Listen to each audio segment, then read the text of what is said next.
key things is not to identify with the role. Use the role to play the part you have in whatever and enjoy it. At the same time, become detached from the role, be very aware of who you are really. In order to do that, you need to keep this silence inside and to your moments and then go outside. And it's a joy. What you're saying, and I want to hear more, the impact of leadership is on the inside. Does leadership impact come from the silence? Yes, because from the silence, you can really connect with what is really going on. Welcome to the Spirituality in Leadership podcast. I'm Andrew Cohn. Spirituality in Leadership is a platform for conversations with leaders at all levels about bringing our spiritual dimensions to our leadership, our teams, our workplaces, and all areas of our lives in order to achieve greater success and fulfillment and build and sustain healthier organizations. If you'd like to connect with me to talk further about these topics and or about individual or team coaching, leadership workshops, or team alignment, please go to my website, lighthouseteams.com. Enjoy the podcast. In this episode of the podcast, I'm very happy to welcome María José Sánchez from Madrid, Spain. María José is a telecommunications engineer turned leadership consultant and executive coach and author. She has 4 books, the links to which should be provided in the notes to this podcast. And what I love about the conversation with María José is that she's very practical.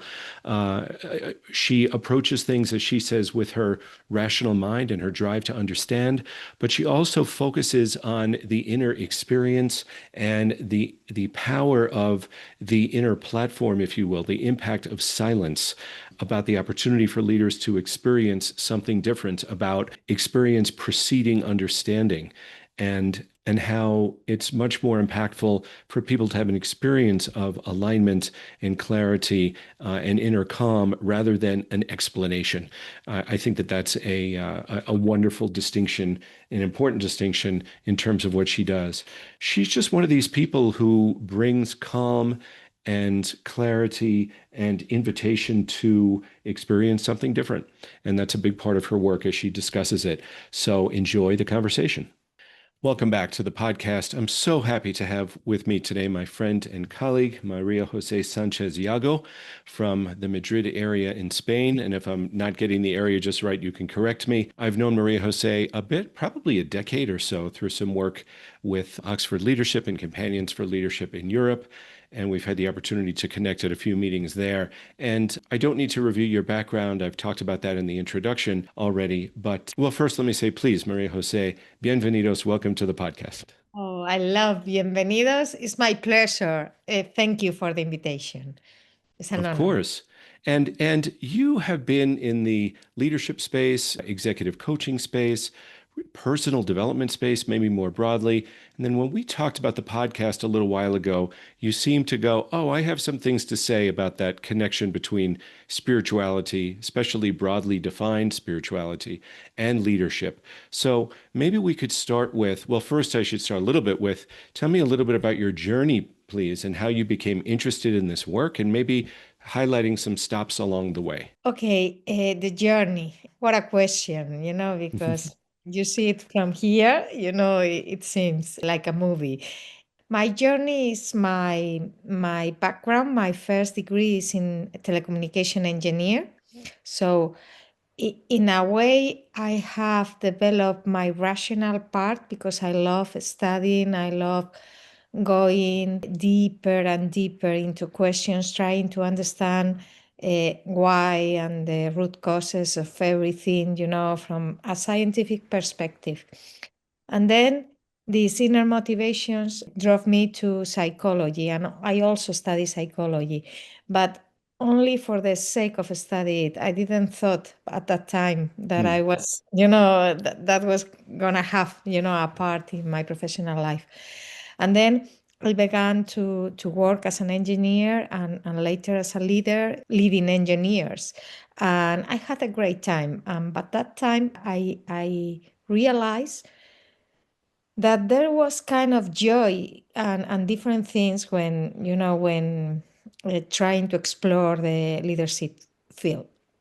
And later on, I did a postgraduate and master degree in a business school, and then I discovered the word leadership, and wow, that sounds something, and then I think it's to be really honest, I began to have an idea and experiment with my people in my company and so forth. And at a point, I decided to quit and to begin with a professor from this business school. And then to begin a student again, and I had the opportunity to go with him, to companion him with really top teams and top leaders, and to be able um, to participate in relevant conversations. I was quite young, and then in my observation, I think something inside myself began to move, realizing that everything external or even rational was important. But, and here we go to spirituality in a wider way, what really makes the difference was not the visible part, was the intangible that later on was very tangible.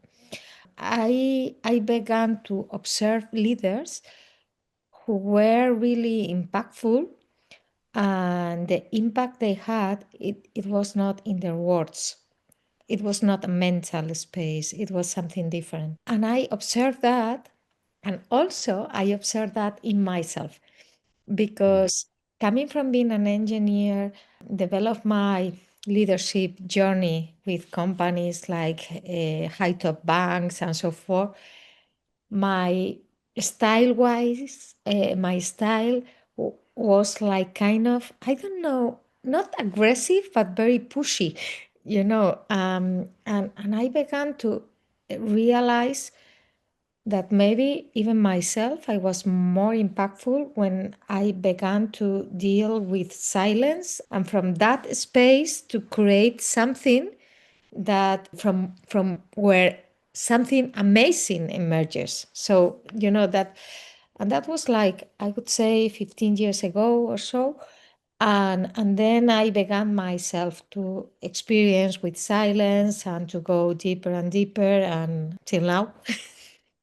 That's the journey. Well, we could have a podcast that's entirely silence. I'm not sure how engaging it would be for the listener, but we could do that just as a demonstration. That would be great. I don't know. Yes. That would be interesting. It's, yeah, it reminds me of something way back with an American composer named Philip Glass, and it was a whole thing. He did this performance he wrote a piece of music, and it was all silent, and it was very controversial. And for him, it was very impactful and deep.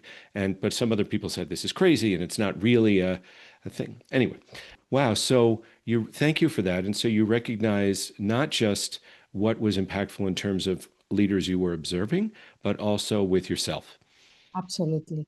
Um, Absolutely. And it's again a very obvious thing, but whatever you want to share with others, the first step is with you. So that took me, the journey is still alive, of course, but it was a turning point when I realized that I had a lot to discover through silence, my own inner connection with myself, with the a truthful, and I would say really deep connection, and kind of exploring who am I, in very deep and simple, terms.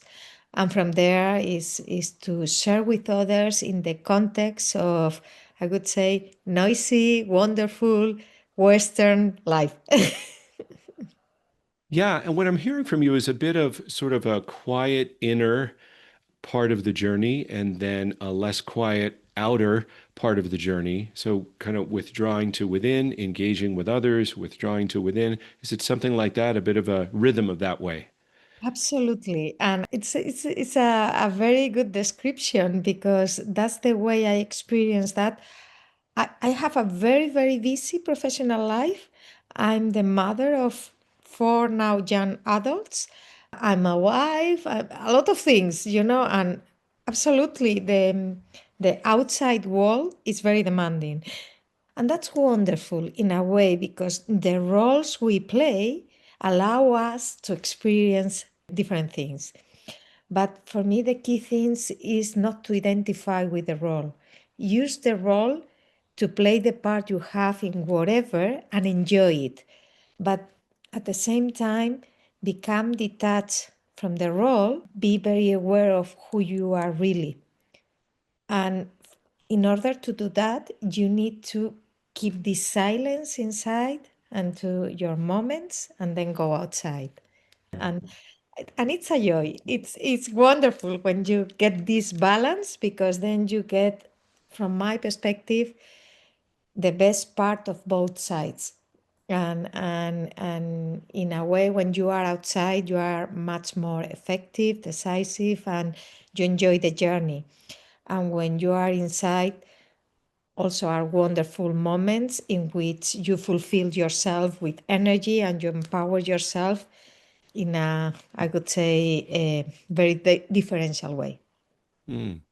And I just want to check something with you, because something you said earlier is that the impact of leadership is not the physical, Mhm. which suggests to me that what you're saying, and I want to hear more, the impact of leadership is the inside, right? And so does the in your experience, does leadership impact come from the silence?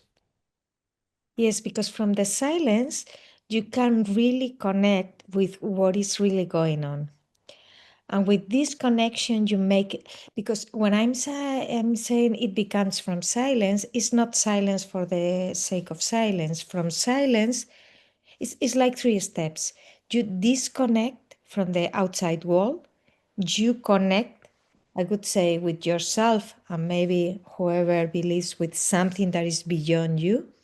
And then you go again to the outside world with full of powers because of this silence, because then it's not you, it's like, the strengths you receive. And then there you connect with your inner wisdom, and then you understand much better what is going on, and then you can make the right question, the right decision.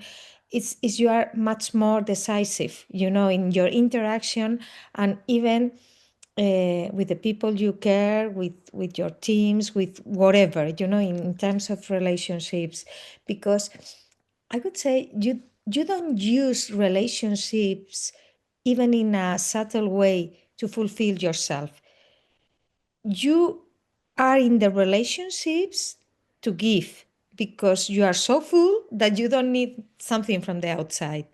So when you give really in an honest way, whatever, your wisdom, your decision, your action for this project, your whatever, your opinion, your not so easy conversation but relevant in a very, key moment, then, as the important thing is not you, is that you are trying to contribute to whatever you feel and you see is needed. And it's feel because you sense it. It's kind of deeply, you know a lot of things in a rational way, but at the end it's the intuition, because it's the deepest, voice that you have inside. Then when you do it from this space, you realize that you are much more effective. And then it's like life comes to you, because you are not using the external world to have a sense of identity. You are having a relationship with the outside world, even your roles, your family, your team, your companies, the society, whatever, to really understand the world, love the way it is, and try to contribute with love in the way you can. So you've just said a lot. Um, Sorry. Thank you. No, no, no. It was beautiful. It was a lot. But what I want to ask, a couple of questions. One is, when you talk about leadership from this way, so the words that I might use are really inside out, inside first, right? Silence first. Silence leads to inner wisdom, which leads to understanding, which leads to better decisions. If I start with that foundation inside, then ultimately I'll be more effective outside. Yeah, Mhm. fair? Um, Fair, and only one thing, because it's kind of a cycle, it's a circle. You are more effective outside, And then when from silence you observe what is going on, the impact of what you have done or whatever, or say or whatever, then this helps you to go deeper inside. And then going deeper, you go again outside. It's what you Mm, describe later. It's not a yeah. sequential relationship, it's a circular one. Yes, a virtuous circle. Yes, beautiful. So, one of the things I love to talk about in this podcast is how do you communicate that, translate that, teach that? So, when you talk with leaders about this type of an approach to leadership, how do they typically respond, especially in your world of engineers? How do they respond to this? Do they think, I don't know where this woman is coming from?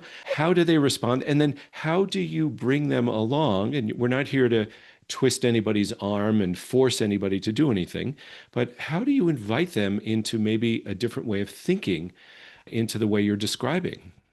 You're so wonderful, Andrew, because you said it is not about talking, it's about making them experiencing something different.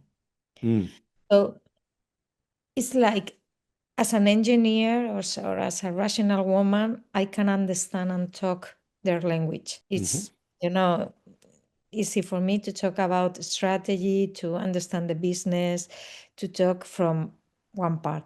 But when they are with you, once you have made the connection, maybe with a conversation of this type, they experience something different. And people, I also, and that's very us, I would say, as humanity, we mm, have curiosity inside, and you have like the movement of improvement because you recognize. For me, leadership is about remembrance, who you are really. So when you are experiencing something that is attractive for you because you recognize even in an unconscious way, then you are interested in that. And for me, it's very important. The word you use is invitation. Is because mm. this is you cannot force anything, and it's not Right. about explaining. It's not a mental. It's about experiencing.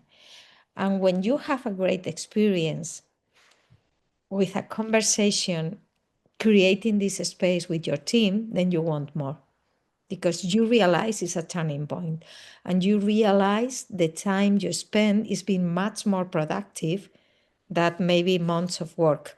And then you want to go, deeper.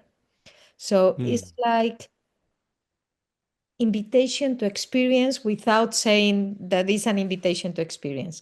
Something that from time to time happens to me is that when a leader, we have a connection, maybe even in teams, and they see me and they say, wow, now I'm relaxed and I haven't said a word, and mm, it's not because of me, it's because when they see my image, they connect with that part of themselves. hmm My job is to help them to do that on daily basis, not to forget that and the power that they have within because they are so much connected to the outside world. So to develop, the training to have that on daily basis. mm. Beautiful. Mm.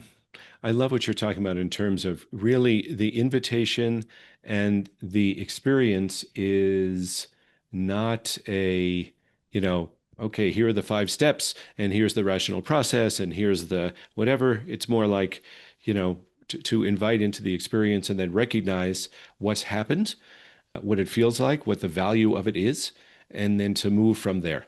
So Absolutely. experience, in a way, I want to ask you if you agree with this. Experience precedes understanding. Yes, absolutely. What is really important is to create that space of experiencing. You need to prepare yourself. So Hmm. for me, it's very important to keep this work with myself, even when I'm going to meet a leader, is to make sure that the previous space that I had, I'm taking care of myself in that regard. So when I arrive there, there's something that, again, without saying anything, is already happening. Right. So for you, well, let me ask you about that. So what does preparing yourself involve? What do you do? And then also that maybe another question, how do you encourage the leaders, your clients, the companies you work with, how do you encourage them to prepare for their conversations? Well, sometimes are very, very simple things, but again, it's like silence. Mm, So if, of course, and you move through different levels, no? From a physical stage, it could be try to keep your hours of good sleep and to eat healthy. And this is very simple. If you eat a lot, you don't think with clarity. Or if you mm, are drunk, mm, you are not effective. So this is very simple, physical mhm, level. mhm, Then you go to I would say, and this is again hygienic, have clarity about the rational part, the knowledge that you need or whatever, the clarity of the topics, it's hygienic, but it's already there. And then again, what makes the difference is that what I do, for example, is when I wake up in the morning, I have silence for myself. When I have mm, silence, apparently, I do nothing, but it's not doing nothing. Is first is again disconnecting with whatever is going on, and then keep the silence in me, trying to sense myself. And it's not to sense my physical body; it's to sense what is, um, you know, I would say moving this body. It's my inner being really. And trying, at this moment, a lot of thoughts and things and planning for the day usually comes. And then is inside myself say, it's okay, but not now, not now, because I want to be more with myself. In order to create this space, you need to make the combination. Maybe people, I believe in God, but if you don't believe in God, maybe you can just train some, breathing from your nose, and this helps a lot. And then when you create this space, what it helps me, I would say, for me, silence is not the emptiness. Silence is a creative space. It's like the host, but you need to create this emptiness to create something new.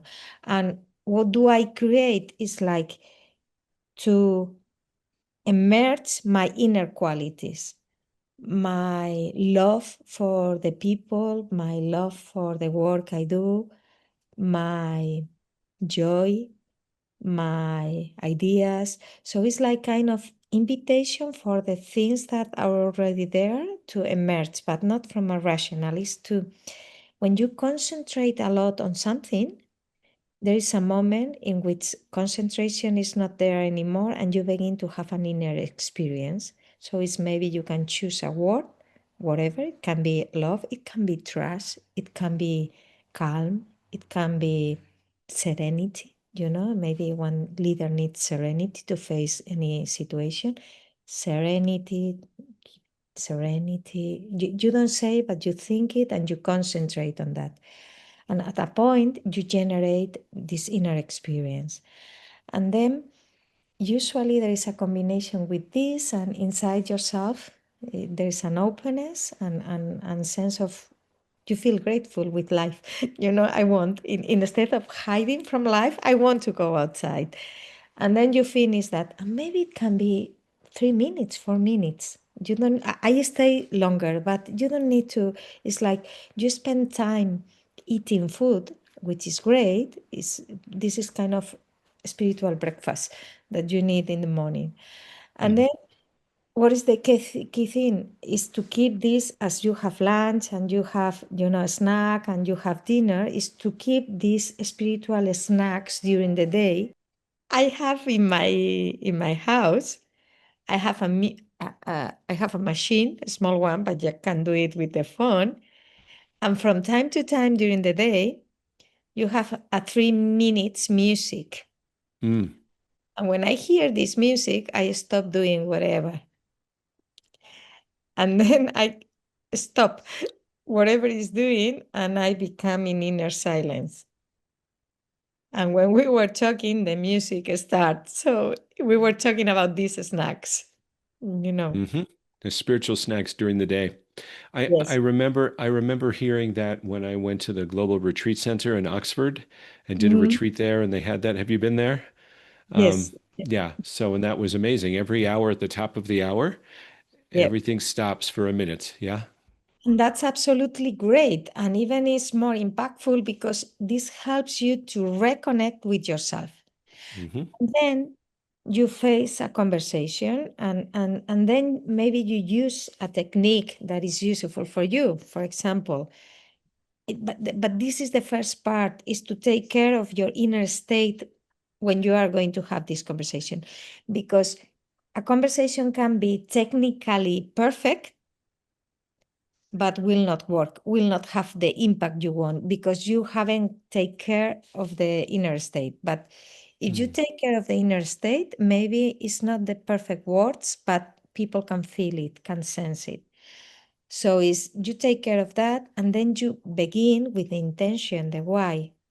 I want to, talk about that because I think it's relevant for the company, for the team, for you, for me. And, the facts are whatever, put but with love. It's not, when you have created this state, there is a lot of purity, and I would say focus on the impact of the conversation. For example, yesterday, it was so funny. I was very connected and I had a day with a team, and the CEO was coming, and I was having an interview with her in front of the team. And at a point, and I was very connected and I know her a lot, but she's very, I would say, very, very intelligent and very business driven and very visionary and very smart, but sensitive at the same time. And I asked her, look into her eyes, what do you expect from the team? And at this Mm. moment, Andrew, it was so magical because I don't know why she didn't understood the question. And instead of talking about the expectations from the team, she began to talk about her expectation of each member of the team. Mm. And in a so frank and honest way, but with love, but very driven. That's it was the I was kind of shocked at the beginning, but the team as well. But it was so impactful because was so um, truthful, I would say, and it was with a lot of love, but with a lot of clarity and drive. So the setup, the tone, no, for the day was fantastic, and from there everything was so easy, because, and the key things is that she was prepared with the state. She was prepared, and it's not. Sometimes people think that preparation is about having clarity about what am I going to say. No, that's planning, which is important. But the key things is not is be prepared for whatever emerges, and you can be in contact with that when you are very connected.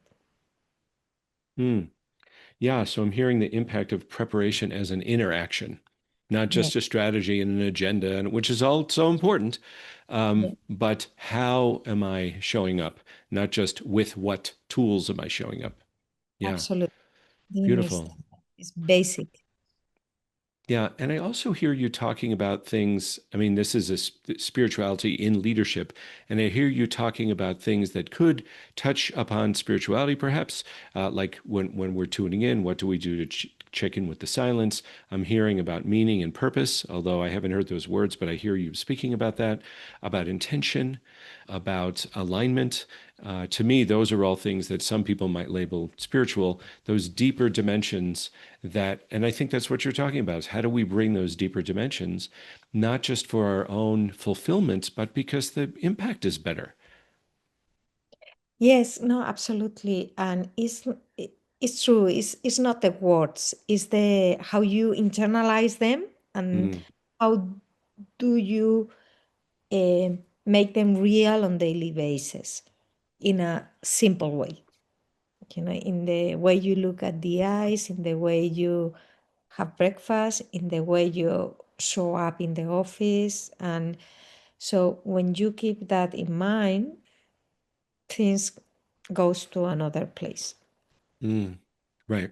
And so what I'm hearing is really about the energy and the presence and the, yeah, energy. I mean, I had a guest recently who was talking about how the energy frequencies can be measured, and the lower frequencies are the survival, fear-based, et cetera, and the higher energies are about harmony and about service and about connection.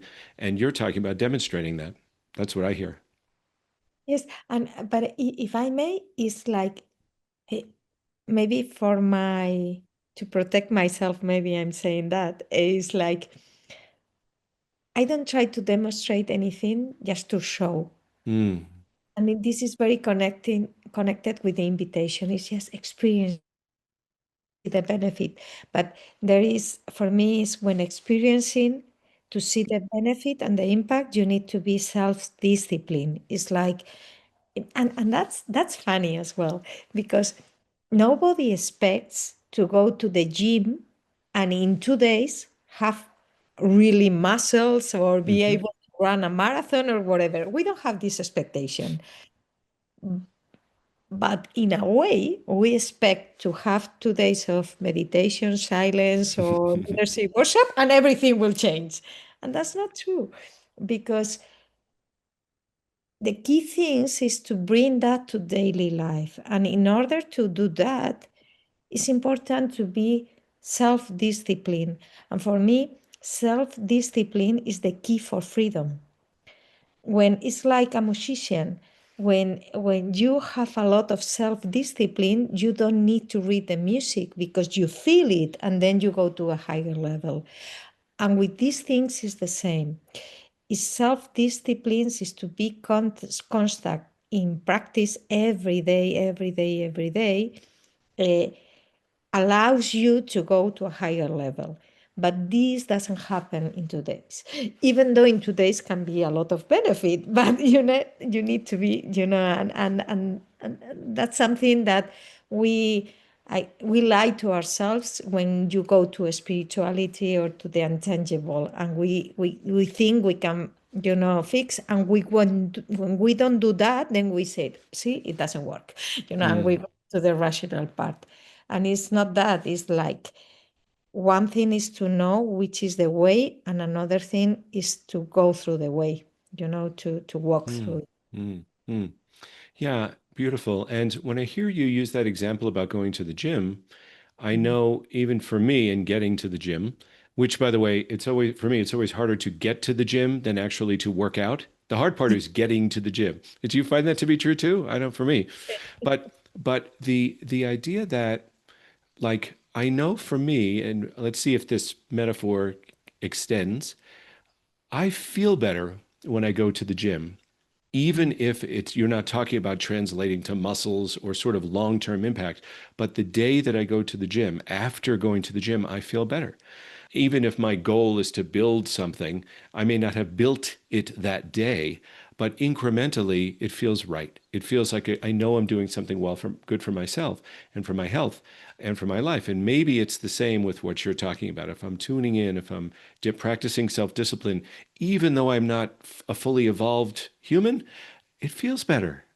Absolutely, absolutely. It makes sense itself every day you do. And knowing, and there is a moment in which you realize that you are accumulating, and which this makes you I would say an incremental, Hmm jump. But every day makes sense itself because you feel better, is what you said. Um, Even though there is a part of you that, for me, it's funny as well, is because we have, like, I could say, a positive reward in the way we've been behaving. And it has allowed us to reach to the point in which we are in life. And when you begin to experience with these things, it's like there is a moment of transition in which you need to be detached from your old way of evolving, I would say, and you still don't know I would say, the potential of the new way. So there is a kind of uncertainty. Mm, And then is even when you need, I would say that's the reason, because I was allowing about freedom, is give yourself the chance. And is what you mentioned, even though you don't see the greatness, it's like explore, be very honest with yourself. Then today I feel a bit better. Then it's okay. Yeah, enough. And tomorrow a little bit, better. Enough. And then you will see. You will see. mm. Yeah, beautiful. And what I hear you doing is sort of identifying that stage, that sort of liminal stage of change. Okay, if Mhm. I'm letting go of this and moving into this new space, it's not as familiar, right? It may not be as clear. And for those of us that like clarity, like the engineers like you and the lawyers like me, we like clarity. So, how can we? And one of the things that comes up for me is that's when we need support, coaching support, good friends, colleagues, our spouses, partners, to just kind of really stay to us in some certain way because it's very unsteady when we're leaving behind old ways. Even if we're clear we want to leave them behind, they're still what we have relied upon up until now. Yes, for me, there are many things to take into account, but one key thing is, and it can be a paradox, is to stop the thinking. When you have made a decision to explore new things, is that the decision is already made. So don't think too much about that, because otherwise your thinking will be your enemy, because mentally you will want to not let it go, go back to the old times. So it's once I've made the decision, the choice, whatever, my choices, keep it can be a paradox. Don't think again about the choice, maybe until 3 months. In 3 months' time, you will make an overview and you will open your own space to rethink. Hmm. But don't allow yourself to think again during these 3 months, because otherwise you will be challenging yourself to go to the old times. So Mm, for mm, me, to have clarity and order in when yes and when no, to rethink. And then when your inner thoughts will come back to that, say, not now, not now. It's like, yes, but not now. Not now, not now. I will do later in 3 months. So it's like, again, you are the master of your mind instead of the other way around. mm. No, beautiful. And what I hear you talking about is the importance of focus. It's like if I've committed to this new direction, even if I'm uncertain, if I'm committed to this new direction, I can only be driving in one direction at once. And if I have if I can't drive, part of me can't be driving another way. Or if it becomes something like a competing commitment or something like that, I have to stay in this direction, give it a chance to work. And then after, like you said, after 3 months, I can reevaluate, I could look at the feedback, I consider what's happened, et cetera. But the importance of that, well, and you're highlighting something that I know is the focus of at least one of your books, um, about our thinking and the impact of our thinking that way. So um, I'm trying to think what's the best way for you to introduce some of your models or something. You talked about the 5 finger rule in this book, and maybe there's more, but could you say a little bit more about that? Recognizing, questioning, being a little more disciplined about our thoughts, especially as we move into something new. Yes, if in a very simple way, I would say is, and again, maybe here is the lawyer, the engineer. The first is, and I think it's important, a little bit of knowledge, about the way we work Mm-hmm. inside. So when you can manage, for the benefit of yourself. So is to know how your mind works. And one key things to learn is that any thoughts we have an impact on ourselves. Thoughts are like seeds.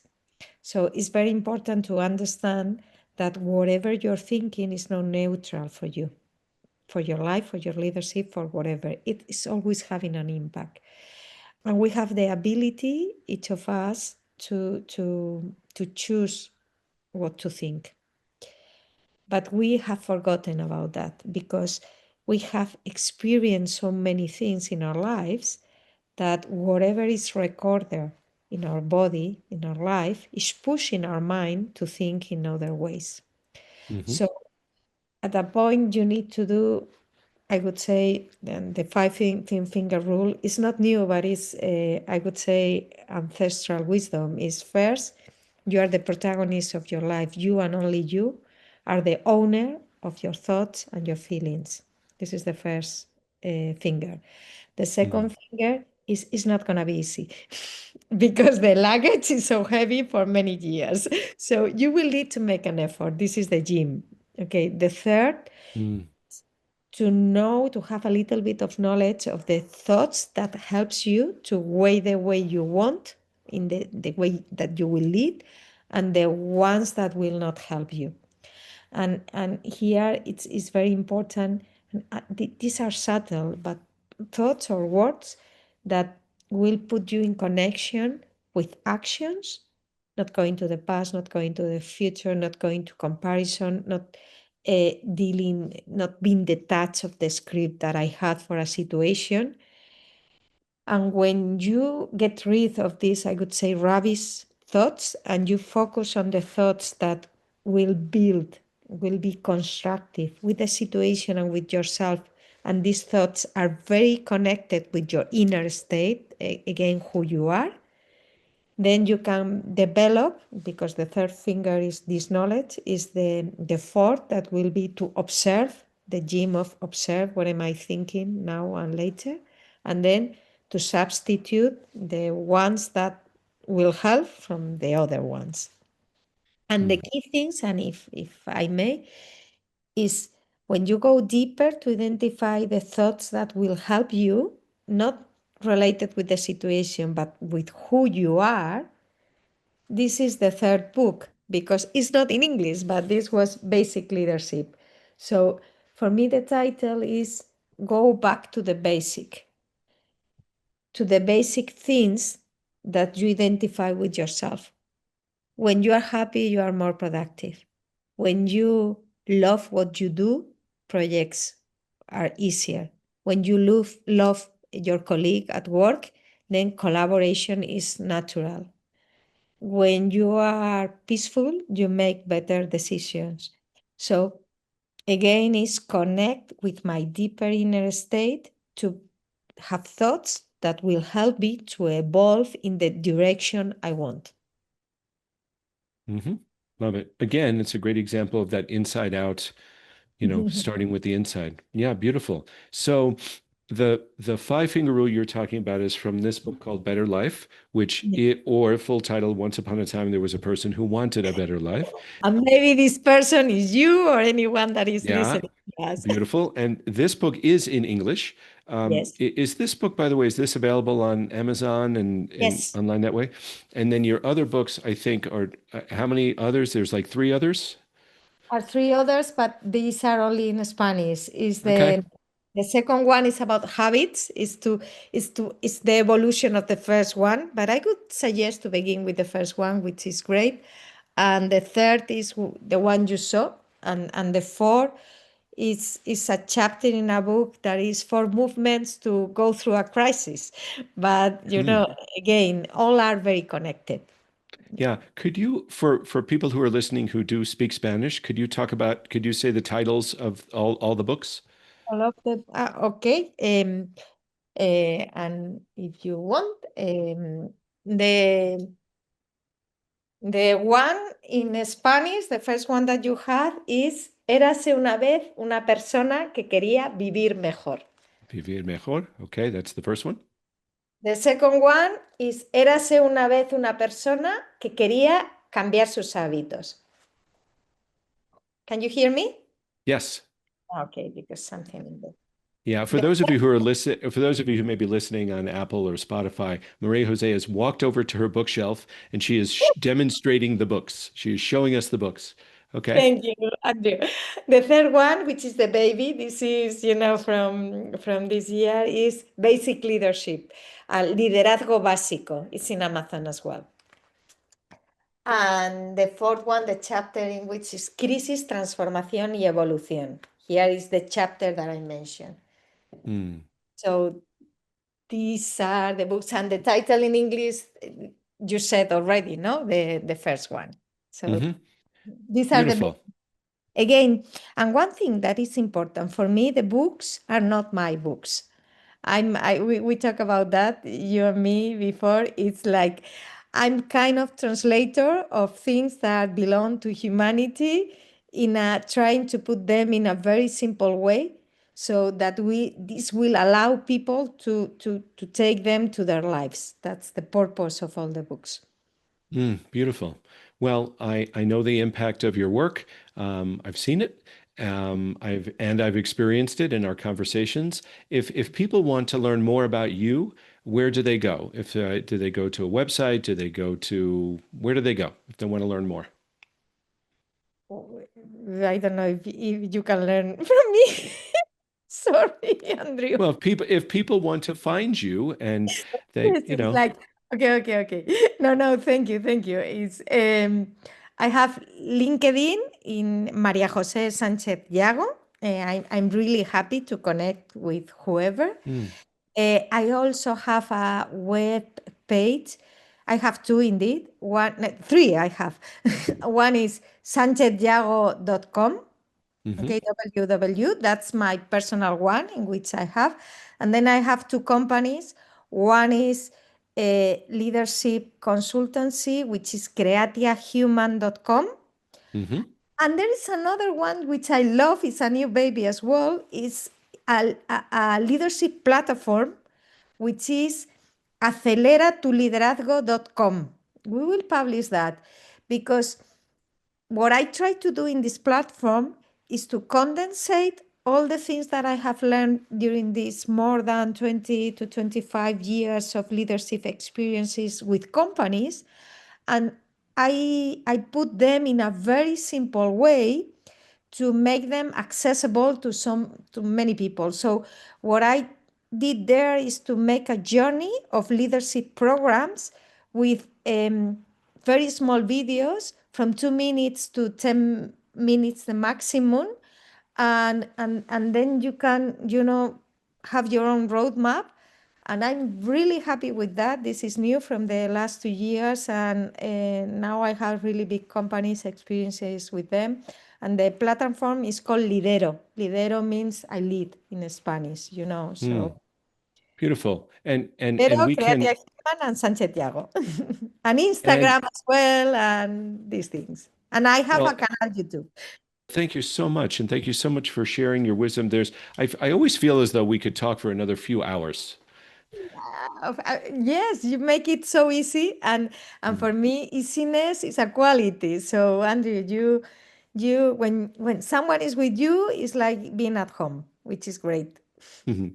Thank you so much. And thank you for your invitation into that space.